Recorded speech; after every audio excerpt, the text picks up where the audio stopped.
Well, welcome everybody. I am State Senator Craig Zucker. I've been asked by the chair of the Budget and Taxation Committee, Senator Guy Gazzoni, to help convene this sports betting work group. As you all know, sports betting passed 2-1 in November, and as a result, we're going to be taking up legislation that codifies it into law in terms of setting up the structure around it. The work group, this work group that the chair of the Budget and Taxation Committee has convened, it's comprised of members of the Budget Committee, and the reason why is that that's the committee of jurisdiction that the sports betting bill will be in. So there's a diverse number of members from all parts of the state, and what I thought I'd do is, just since we have roughly 72 people on this call, and we're in a unique spot where we're not able to meet physically, so we're meeting virtually. So what I thought I'd do is give each member of the work group just an opportunity to just introduce themselves, say where they're from, and that way we put a name, a face to the name for those people of the public who are tuning in. So we'll start first with Senator Eckert. Thank you very much, and good afternoon. I'm Senator Eckert, and I represent District 37 on the Middle Eastern Shore, all of Talbot County, all of Dorchester County, a third of Caroline County, and 1/2 of Wicomico. So this is an important issue to folks in our area. Thank you. Thank you very much. I'm just trying to go in alphabetical order. The next is Senator Melanie Griffith. Good afternoon, Mr. Chair and everyone. I'm Melanie Griffith, Senator representing Legislative District 25, which is Central and Southern Prince George's County. Thank you very much. Senator King. Hello, everyone. I'm Senator Nancy King. I represent District 39 in Montgomery County, and I've worked with a lot of you many, many times over the years. So happy to see so many familiar faces here. Thank you very much, Senator King. We also have Senator Corey McCray from Baltimore City and Senator Doug Peters from Prince George's County. They are both in budget hearings right now. Their subcommittees meeting. So they will be coming in, I'm sure, later, but they are in budget hearings right now. So that's why they're not here. We also have Matt Bennett, who will be helping us out with Department of Legislative Services staff. He'll be running through some things later. So last year, prior to the global pandemic hitting, we had a sports betting work group that was held in the Budget and Taxation Committee room, where we were all able to virtually sit around the table and talk about what this legislation was going to look like, where we have to converse personally. Obviously, this year it's different. This year we're meeting, they're meeting virtually, but as you can see, with 73 people on the call, we wanted to make sure that it was inclusive and transparent. I just want to remind everyone, this is not a public hearing. There's no bill in front of us. This is just sort of to get a sense where we're all at, to come up with the best product. But this is not a bill hearing. There's no bill in front of us, but we will be reviewing the bill from last year, Senate Bill 4, that passed unanimously out of the Senate, and we'll also be touching on House Bill 940, which is the Speaker's bill, just to get an update on that. And we're also going to hear a little bit from our Senate President Pro Temp, who's a member of this work group. She was chairing a Senate advisory work group on equity and inclusion, and I know that they had some discussion around sports betting. So we're going to hear from her as well. Today, really, what I want to do is hear from members of the Senate who are on the work group, to get a sense of what their sense would be to have successful legislation, whether it be licenses, anything like that. But the one thing that I definitely wanted to say from the start is that there will be no Senate bill that passes out of the Senate that doesn't include meaningful minority business participation inclusion. So I just wanted to say that off the bat in terms of where some of the Senate priorities are. But we're going to figure out how to make the best product. I also wanted to recognize, and I mentioned him before, but we're also joined now by the chair of the Senate Budget and Taxation Committee, Senator Guy Gazzoni from Howard County. Welcome, Mr. Chairman. And with that, before I kick it over to Matt, is there any questions from the Senate members before I kick it over to Matt Bennett? Okay. I don't see any. So Matt, what I thought you could do is just walk us through Senate Bill 4, and then we'll see if there's any questions around that, and then we'll walk through House Bill 940. Before you do that, I just wanted a bit of housekeeping. If we do get to a public sort of interaction, because we do want this to be a little informal, I would just ask everybody to please utilize in your Zoom screen, you should see on the lower bottom of it, there's a reactions tab. If you click on the reactions tab, there's a raise hand feature. So just utilize the raise hand feature if you have any questions or anything you want to add. But with that, Matt, please, if you can kind of remind us where we were with Senate Bill 4. And I know it seems like an eternity ago. It was only last year, but a lot's happened since. So please. All right. Thank you, Senator. I'm going to see if I can share my screen. I've got a couple summary documents here.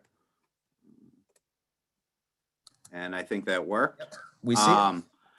So basically, this is where Senate Bill 4, the third reader, left off with. Obviously, the House made some changes that resulted in the referendum that happened in November. But this is just a reminder of what left the Senate last year.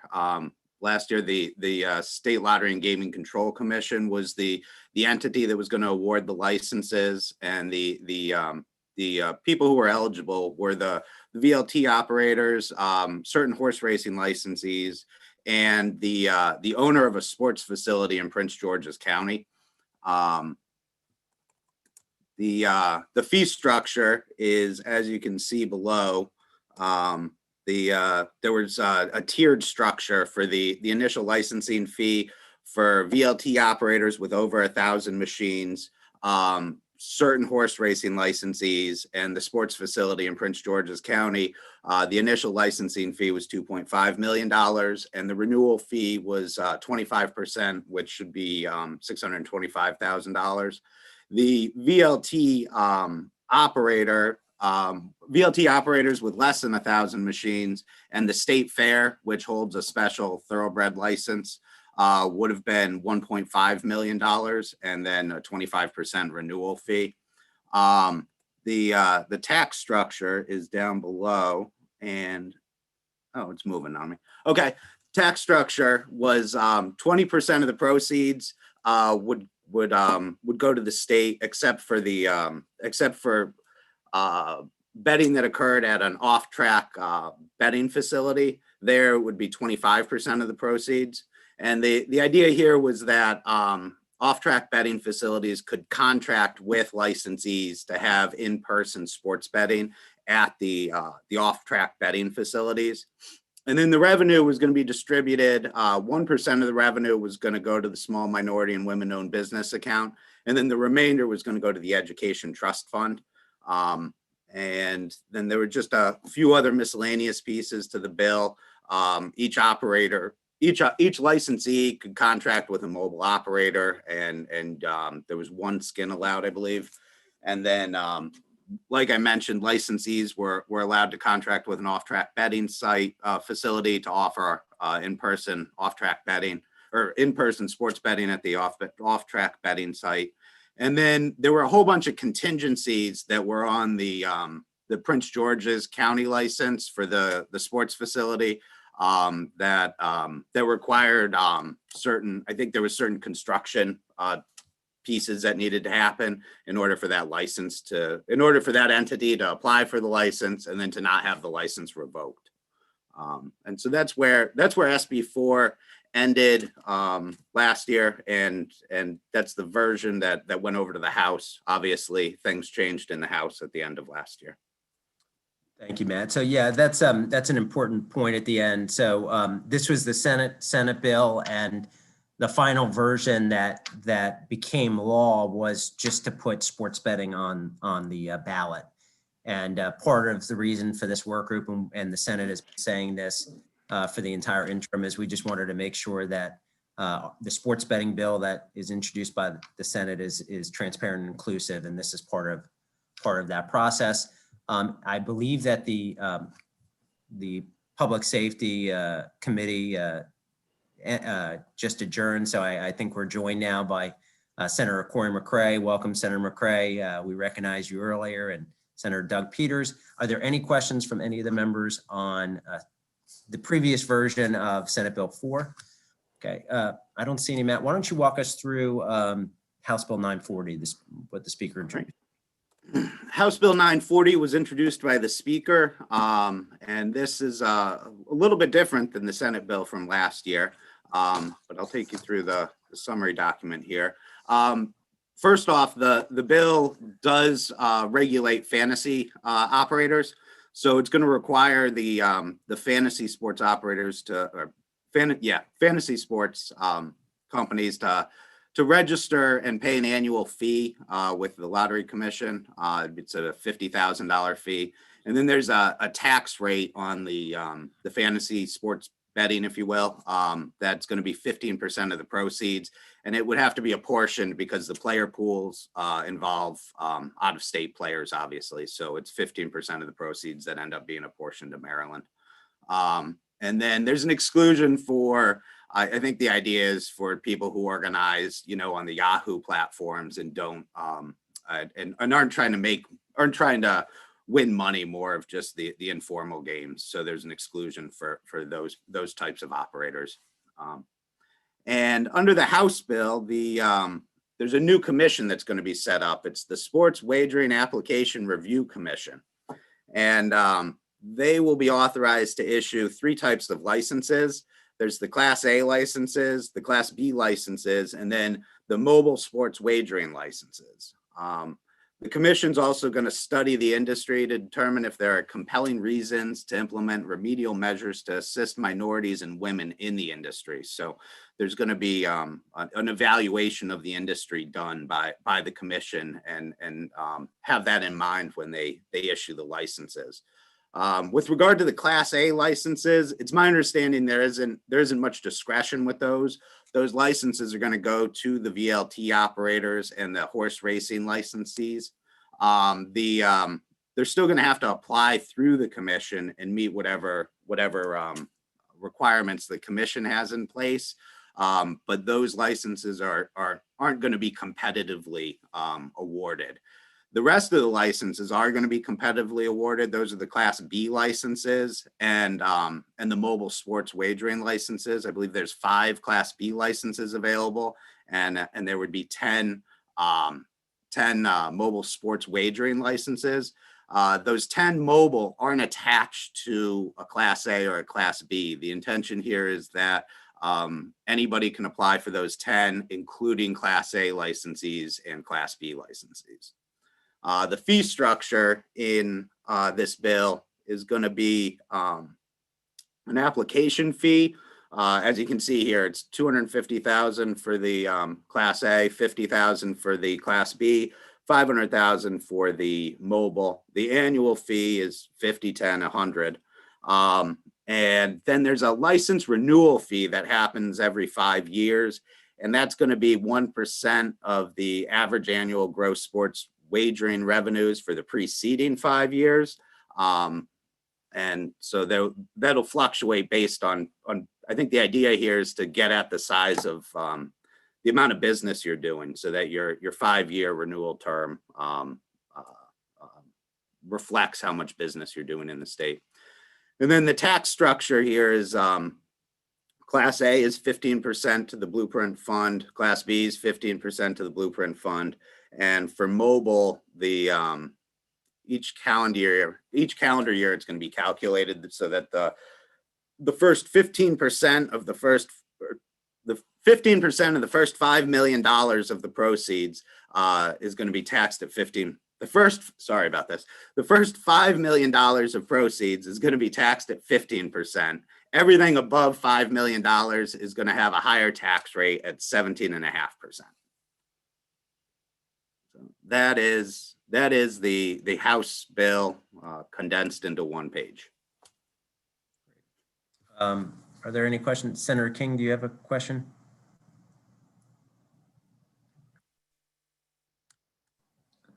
No, I have a question, but I think I'll wait until later to ask it. Okay, great. Any questions regarding House Bill 940? See any? Looks like we have a question from the public. Brian Hess. Yes. Hi, I'm with the Sports Fans Coalition. Yeah. We work on consumer protections in sports betting, what we call the Sports Bettors Bill of Rights. And I was just wondering, is there any consumer protections in House Bill 940 yet that was not mentioned in your summary? There's an expansion of the use of the problem gambling fund, but there isn't anything directly related to the consumer protection that I remember. Thank you. Thank you. Any other questions? Seeing it right now, Senator Griffith. Why don't we? I know that you did a great job and were very invaluable to the work group in terms of considering sports betting, and I think you all had a statement on it and some thoughts. Yeah, thank you, Mr. Chairman. It's good to see Chair Gazone and others, all of you. I actually was going to ask a question of Matt Bennett, but like my colleague, Senator King, I'll hold that for a minute because I was trying to look up the bill on my phone while he was talking. And so trying to multitask, I don't do it well. But as it pertains to President Ferguson's work group on equity and inclusion, as you all probably know by now, one of the areas he asked us to focus on is wealth and financial opportunities.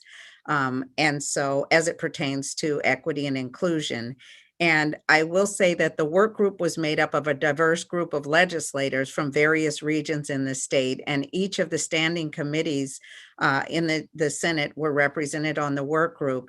And so when we got to the point of discussing minority wealth opportunities and financial equity, obviously the conversation came up in terms of minority participation with sports betting. I will acknowledge that many of the members of the work group are not on budget and tax, and we're hearing about sports betting in detail really for the first time in that kind of setting. And so there was some hesitancy to making specific recommendations about what legislation should look like. But as time went on, the work group was together for about 5 months, and we were able to get a copy of the disparities study on sports betting. And so the group felt it was important to make a statement about the need for there to be real legitimate participation for or opportunities for minority business owners to participate in this new industry coming to the state. Now, as many of the people on this Zoom, I'm sure know, folks on the work group were having conversations from various aspects of the industry and various interest groups. And so people came to the table with a lot of different and sometimes competing ideas about what our final recommendation should be. And Senator Eckert's on the work group, and I just invite you, Senator, jump in if you hear me mischaracterizing or missing something. At the end of the day, there was consensus that there should be opportunities for minority participation beyond the Senate bill of last session, because there were questions about what participation in procurement would look like as it pertains to sports betting. And so the conversation proceeded to whether we should recommend minority license holders, so minority businesses actually being the licensee, whether there should be some sort of partnership with minority equity ownership partnerships with businesses like the casinos or off-track betting or whoever got the licenses. And so I will read to you, it's very brief, the final recommendations that were reported in the work group. I will say that of the 47 recommendations, this was the only recommendation that when printed was still a work in progress. We got to the point where we said we need to put something in the report. There was still a lot of heated conversation, but everyone in the room felt that there should be real opportunities for equity ownership, minority participation, lower license fees, all of those things that you all have probably heard were discussed and on the table. The language we settled on for the report said that we should ensure that Maryland's minority and women-owned businesses can enter sports betting market and benefit from Maryland's future sports betting and events betting economy, require any entity seeking a sports betting or advanced betting license to meet the state MBE participation goals or enter into a joint venture with a majority minority business. Additionally, reduce license fees for joint ventures with minority businesses to 50% of the amount of regular license fees. That is on page 28 of the President's Workgroup on Equity and Inclusion report. And again, these were, it was a moving target in terms of a recommendation, but the goal was minority participation in sports betting in the new industry in the state. Senator Eckert, did I capture our work well? You're on mute, Senator Eckert. She's You speaking. have to unmute. I'm off of mute. You did well. Thank you. Thank you. Thank you, Mr. Chairman. Thank you. Thank you, Senator Griffith, for all your work on that. And, that brings us to, it is important. We want to make sure that we're focusing on it and including minority businesses. So I really wanted to first take an opportunity to sort of open it up to my colleagues in the Senate. This is sort of an organizational meeting, but we did want to map a road forward if we can. What is it that you see with licenses? Is there anything in particular that you have any questions or any comments, or how do you view this moving forward in terms of what you'd like to see in it, and whether it be licenses? And Senator King. I just have a question about the whole vetting process. I know that the 6 casinos that we have already been vetted and they've gone through the whole process. But someone else, anybody new that is going to get a license, they'll still go through the vetting process, correct? Yeah, I mean, the short answer is yes. Obviously, it depends on what we have in the legislation. I could just speak to what we had in Senate Bill 4. For those that already had a license, there was a presumption that they were already qualified for it because they've already been through it.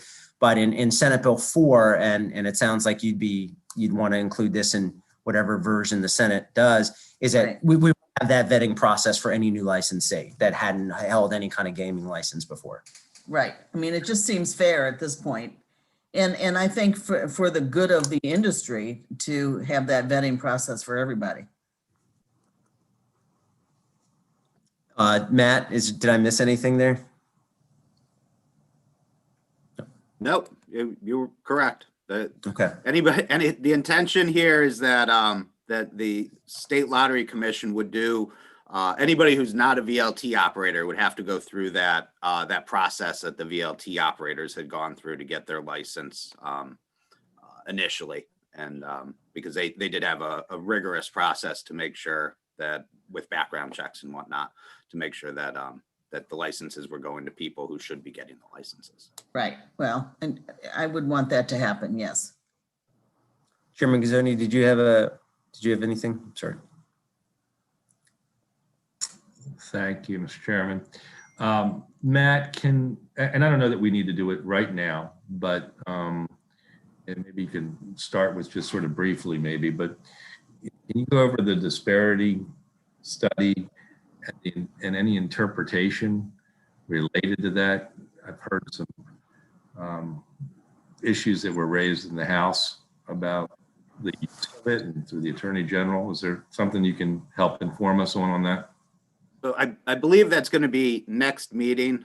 Senator Zucker asked me to read. There's an expert in the Attorney General's office on how to do race-neutral remedial measures and race-based remedial measures. There's certain triggers that have to happen before you can do each type of remedial measure.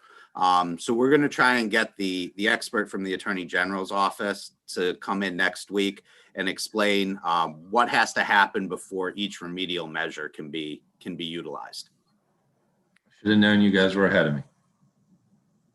Oh, good. Yeah, no, look, we thought this one would be just introducing the public to us, and then just following your lead, Mr. Chairman, getting into the weeds the next meeting. Senator Griffith.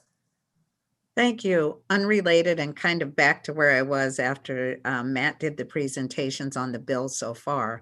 Just trying to get a sense, because the proposal that we had last session versus the current House proposal, do we have a sense of what the saturation point is? Like how many is too many of which kind? Or is that something that we're looking into? Because I think just based on the number of people on this Zoom, I guess I just like to have a sense of what at what point do you have diminishing returns? Yeah, I mean, I guess it would depend on who you ask, Matt. I don't know if you want to answer that, or we can open it up to someone in the industry. If you, I would not be qualified to answer that. I don't know if we want to try and bring somebody in to discuss that or take, if anybody has an opinion on that. is there anyone from the public that would like to? I don't want to get too in the weeds on that, but is there anyone from the public that would like to answer that, or we can just if you do, just there's a reactions tab in your Zoom. In the bottom of your Zoom, there should be a reactions tab, and there's a raise hand feature. If you're interested in addressing Senator Griffith's question, you can do that. I think Joe Weinberg, please. Just make sure you unmute yourself. And Joe, before Mr. Weinberg, before you start, actually, you reminded me of something. So obviously I got the Weinberg, but if just for, since we're on Zoom, it looks like everybody's got it. But if you wouldn't mind in the future, just putting, make sure at least we have your last name, but if possible, both your first and last name, just so we know exactly. Joe Weinberg, I know exactly who you are, so you're fine, but just for the future. But go ahead, Mr. Weinberg, please.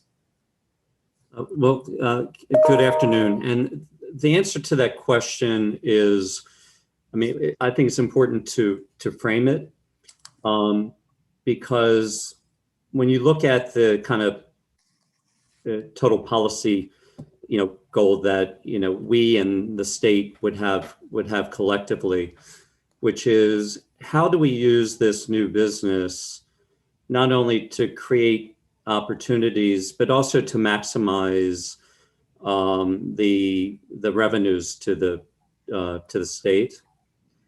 And from the casinos, we look at sports betting, and if you look at what the projections were for the revenues to be generated in terms of tax revenue for the state of Maryland, which was somewhere between $15 and $20 million a year.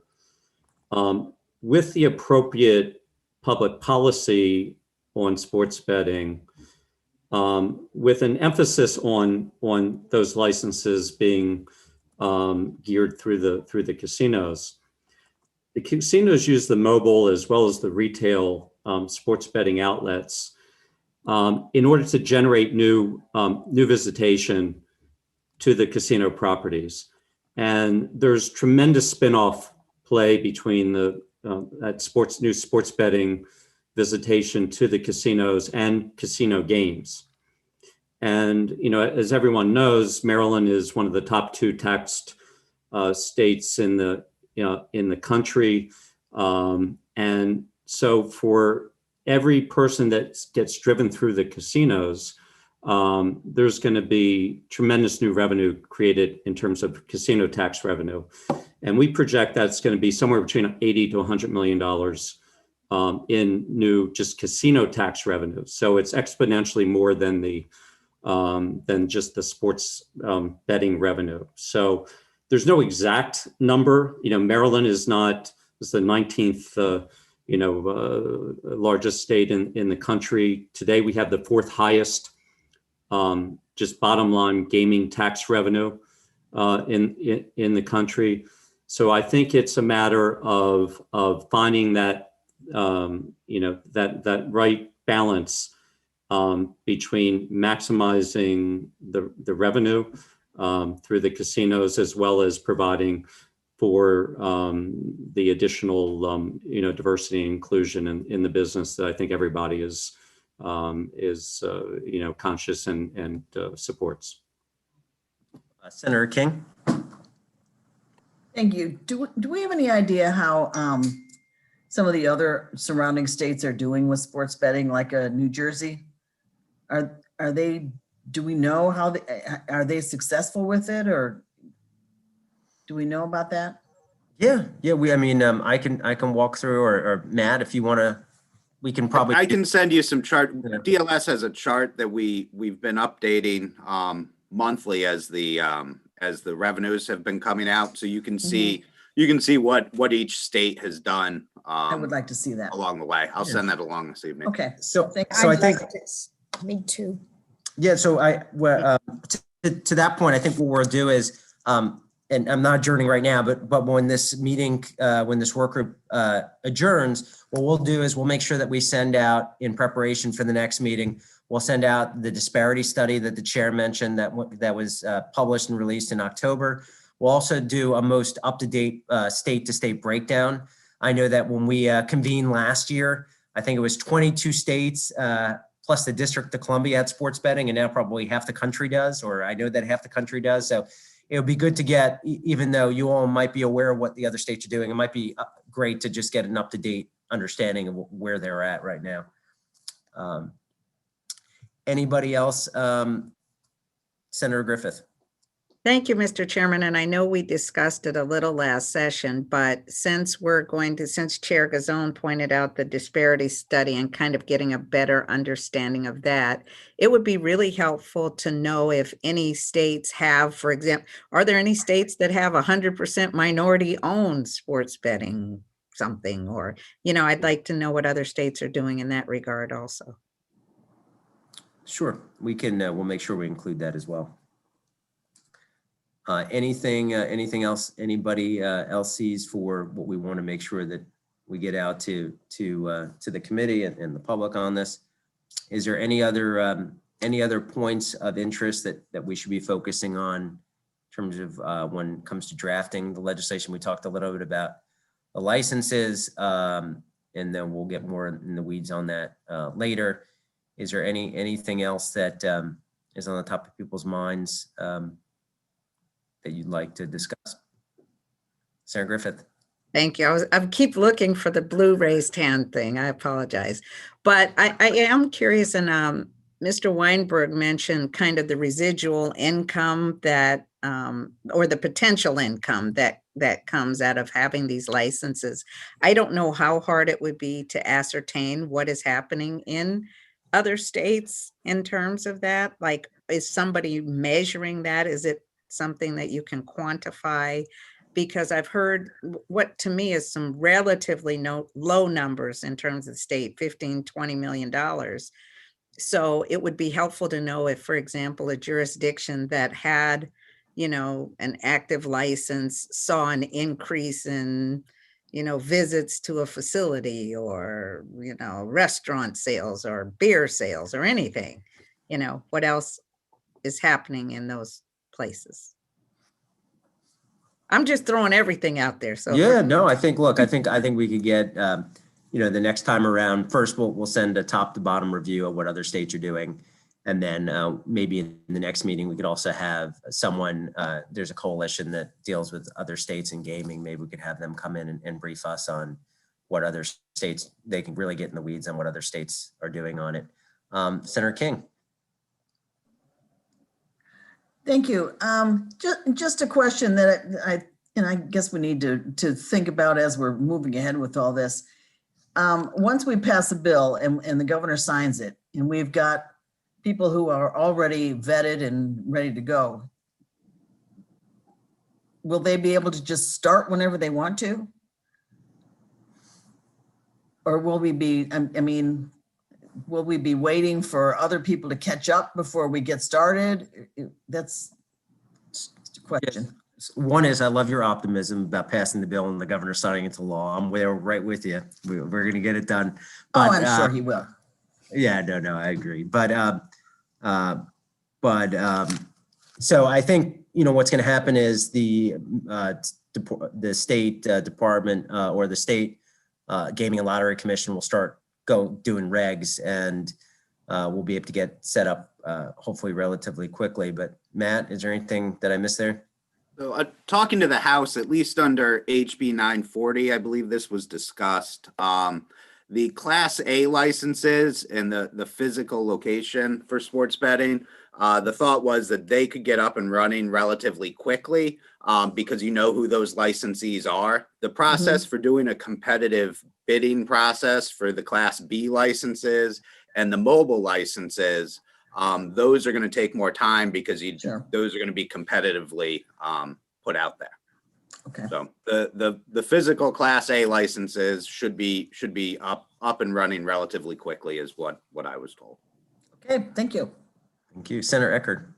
Thank you very much. Last year's bill was, Senate Bill 4 was pretty prescriptive. We had a lot of discussion about who's in and who's out and why. And I guess part of my concern is, are we going to be very prescriptive? This is a hypothetical, just a question to think about. Are we going to be really prescriptive in meeting our minority disparity and make additions to that or adjustments to that? How do we think about opening it up? Because there have been numerous requests to be added in to the mix as we move forward. So I don't know if there's criteria that we think about, because I know we had a lot of discussions about where is the biggest return on our investment.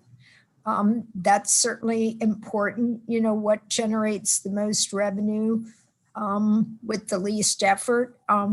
So just some things to throw into the mix to, see if we need any kind of guidelines on kind of how to think about those other possibilities as we go through this exercise.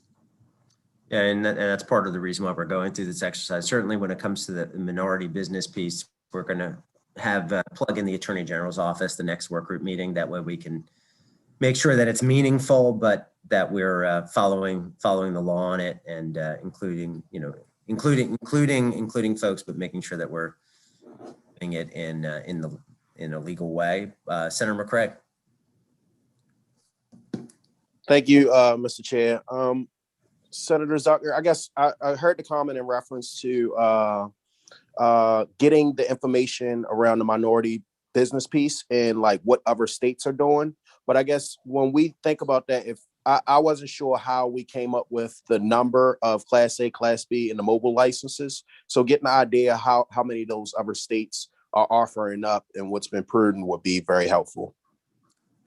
Sounds good, Senator McCray. And just because there's a lot of people on the call, what we were referencing was the House Bill 940 that was introduced in the House. That is not the Senate product right now. Right now, we don't have a bill that we're working off of. That's part of the reason why we're having this work group, is to we've committed to having an inclusive, transparent process, and this is part of it. And we're just trying to collect them. One, we wanted to have sort of an organizational meeting today, introduce everybody to the work group members, but then figure out a good road forward where we can get the best sports betting bill out there that represents, that keeps us competitive with other states, but is also inclusive. So. Good evening, Senator Zucker and members of the committee. I'm sorry to interrupt. My raise hands feature is not actually working, and I don't know if that's the case for others on the call, but just wanted to let you know that for the next work group, but just again, wanted to jump in there and kind of speak to some of the points or questions that have been raised. And if you could just identify what group, if you're representing a group or.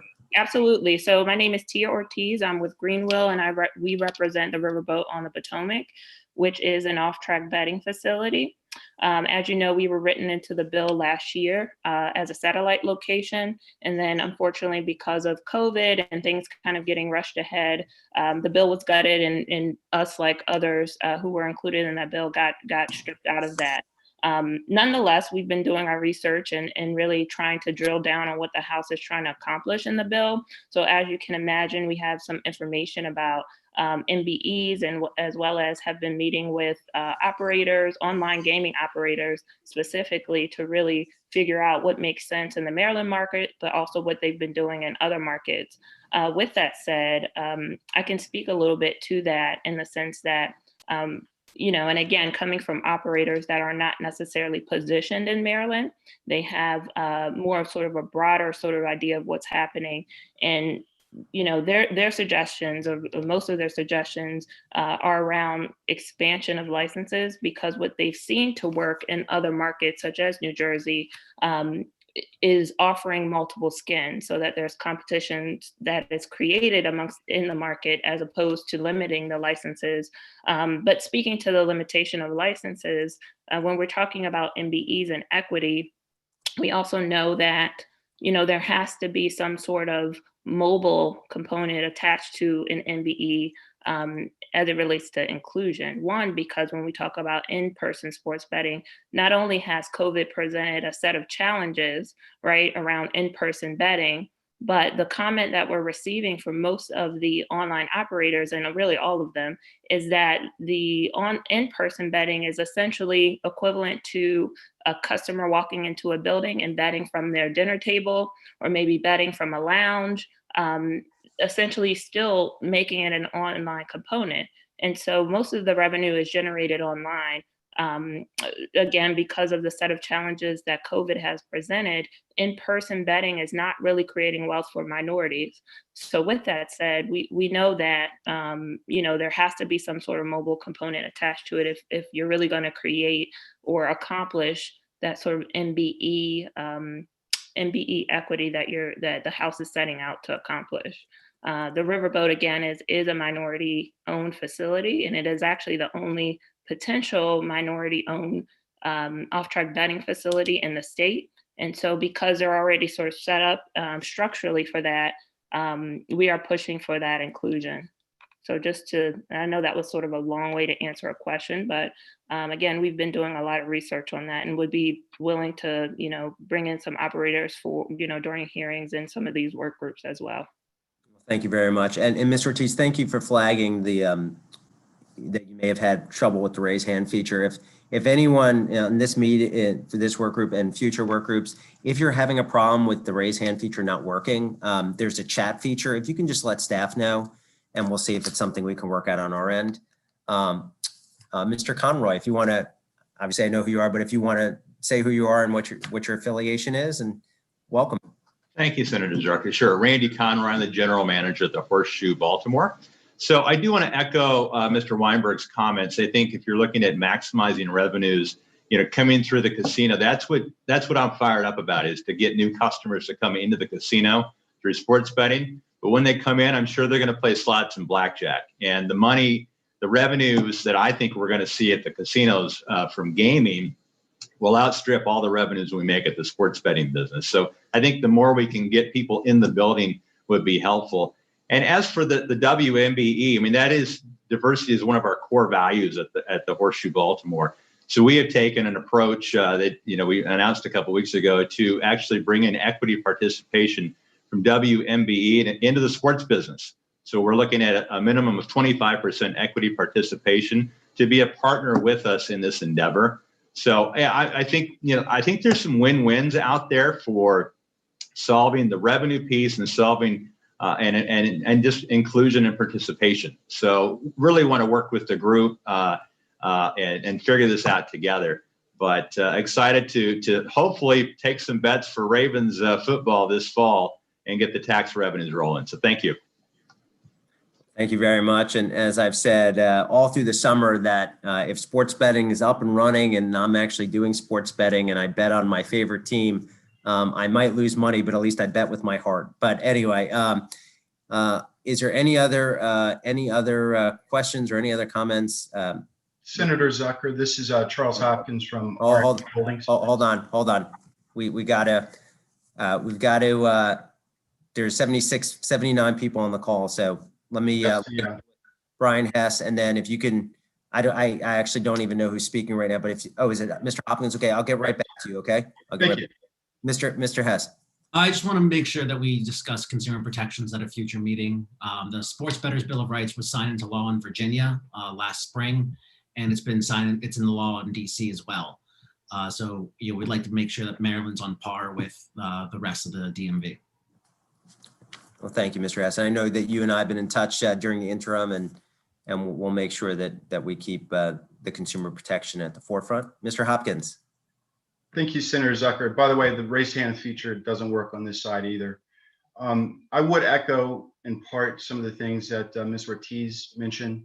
Across the board nationally, in casino, gaming has been off in excess of 30%, and that's been greater in states where the COVID pandemic has been higher. So I suspect in the next year or two, those numbers will continue to diminish.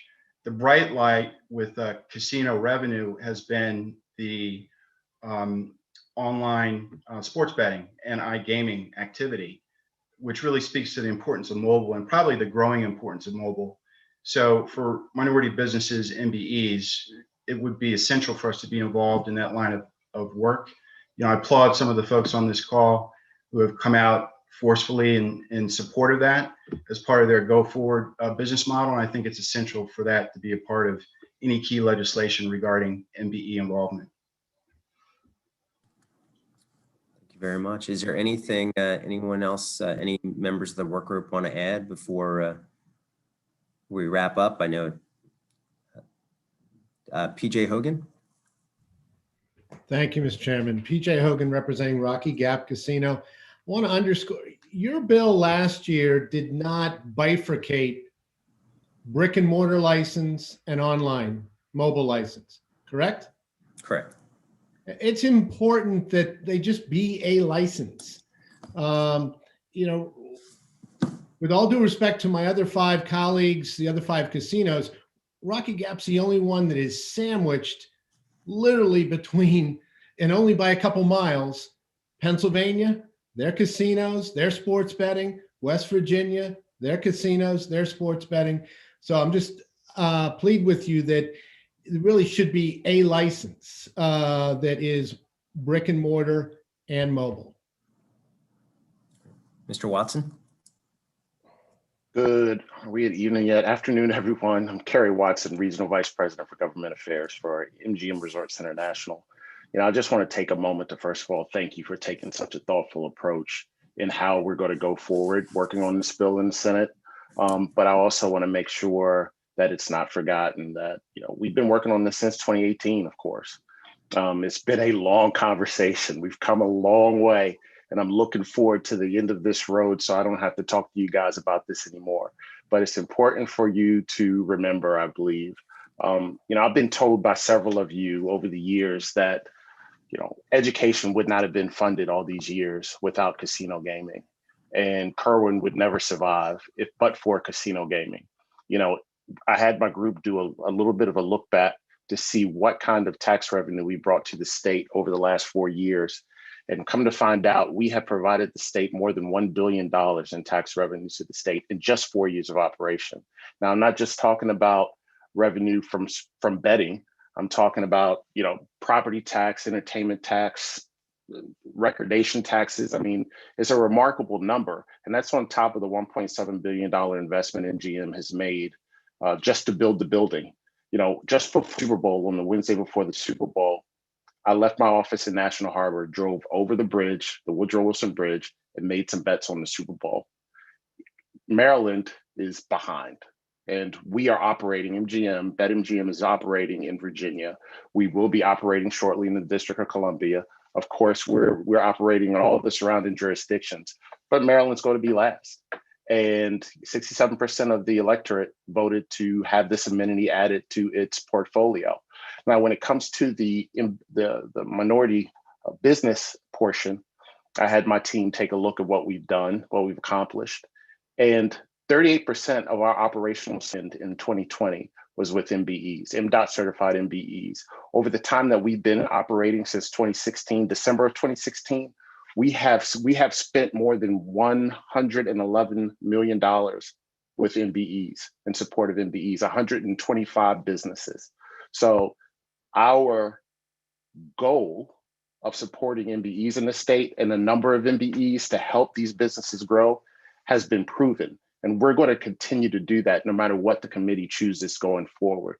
You know, we're very interested in providing a product to the state of Maryland and provide resources. And one last thing I'll say, in New Jersey, when BetMGM became active, they identified 150,000 new customers that we could engage with in our business and bring to our resorts throughout the country.